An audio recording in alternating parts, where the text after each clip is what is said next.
अस्सलामु अलैकुम वरहमतुल्लाह। मोअज़्ज़ज़ सामीन, आस्क मुफ्ती ऑनलाइन में खुश आमदीद। अहमद यूसुफ साहब सवाल करते हैं, हमल की हालत में बीवी से जिमा करने का शरई हुक्म क्या है? क्या ये मकरूह है? और क्या हमल के दौरान या आखिरी दिनों में जिमा से बीवी या बच्चे को कोई नुकसान पहुँचेगा? बिस्मिल्लाहि वल्हम्दुलिल्लाह। मोअज़्ज़ज़ सामीन, आगे बढ़ने से पहले आप दोस्तों से गुजारिश है कि जिन दोस्तों ने अभी तक हमारा चैनल सब्सक्राइब नहीं किया तो वो हमारा चैनल सब्सक्राइब कर लें ताकि हर आने वाली वीडियो उन तक पहुंच सके। देखिए सामीन, शोहर के लिए हर वक्त और हर हालत में बीवी से लुत्फ़ अंदोज़ होना जायज़ है, सिवाय ये कि जिससे शरीयत ने मना किया है, जैसे कि दुबर में वती करना हराम है और इसी तरह हैज़ या निफास की हालत में जिमा करना हराम किया गया है। रहा मसला हामला बीवी का, तो इससे जिमा करने की हुर्मत की कोई दलील नहीं है, बल्कि हमल की सूरत में जिमा करने से जनीन यानी बच्चे की अफजाइश में बेहतरी आती है। लेकिन अगर माहिर डॉक्टर के मुताबिक खदशा हो बच्चे को नुकसान पहुंचेगा तो परहेज करें, और ऐसी सूरत हाल में परहेज का अंदाज़ा सिर्फ एक तजर्बाकार लेडी डॉक्टर ही लगा सकती है। अल्लाह ताला ने बीवी को शोहर की खेती करार दिया है। कुरान पाक में सूरह बकरा आयत नंबर 223 का मफ़हूम है, तुम्हारी औरतें तुम्हारे लिए खेती हैं, सो अपनी खेती में जिस तरह चाहो आओ और अपने लिए आगे सामान भेजो, मतलब आखिरत के लिए नेक अमाल करो और अल्लाह से डरो और जान लो कि यकीनन तुम इनसे मिलने वाले हो और ईमान वालों को खुशखबरी दे दो।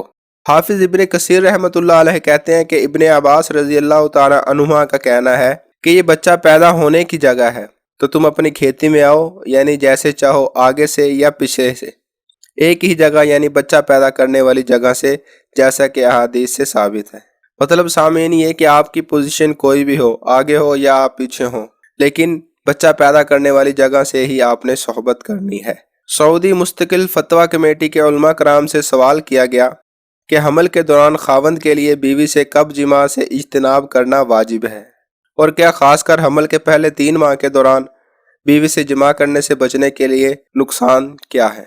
कमेटी के उलमा का जवाब था, जब हमल को ज़रूर और नुकसान ना हो तो हामला औरत से जिमा करने से कोई हर्ज नहीं, बल्कि हाइजा औरत से जिमा करना ममनू है, क्योंकि अल्लाह सुब्हाना ताला का फरमान है, और आपसे हैज़ के बारे में लोग दरियाफ्त करते हैं, आप इन्हें कह दीजिए कि हैज़ की हालत में औरतों से अलहदा रहो और इनके पाक होने तक इनके करीब मत जाओ, और जब वो पाक साफ हो जाएं तो फिर जहां से अल्लाह ने हुक्म दिया है वहीं से इनके पास आओ। यकीनन अल्लाह सुब्हाना ताला तौबा करने वालों और पाक साफ रहने वालों से मोहब्बत करता है।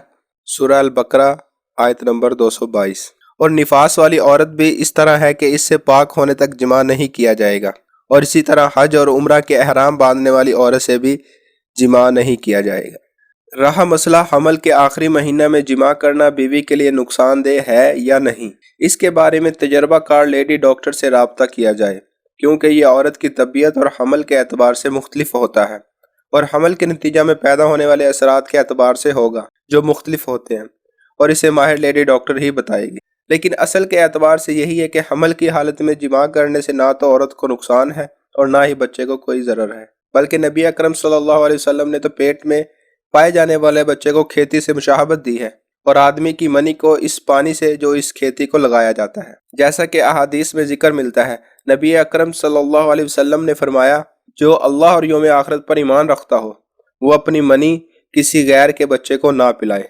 सुनन तिरमिज़ी हदीस नंबर 1131।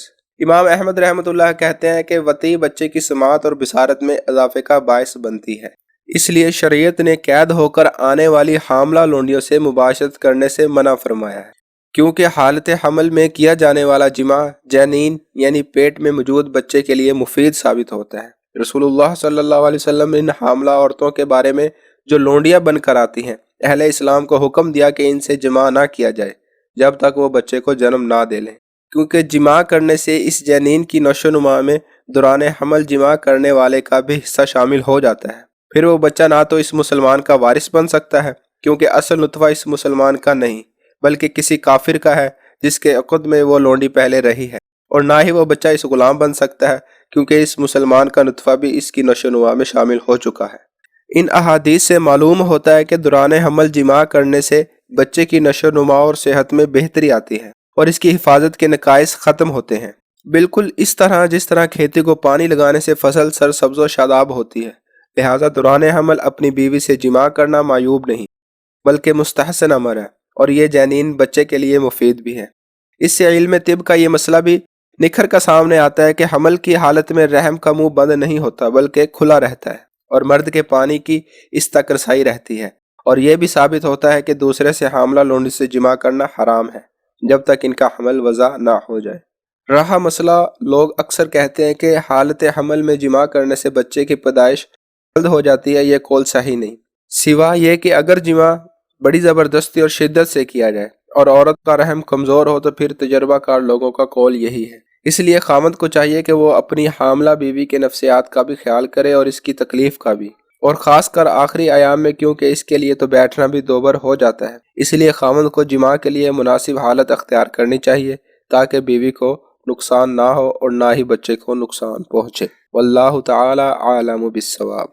معزز سامعین، اگر آپ بھی اپنا کوئی سوال پوچھنا چاہتے ہو تو کمنٹ سیکشن میں آپ اپنا سوال پوچھ سکتے ہیں۔ انشاءاللہ تعالی قرآن و حدیث کی روشنی میں آپ کو اس کا جواب دیا جائے گا۔ والسلام ورحمۃ اللہ۔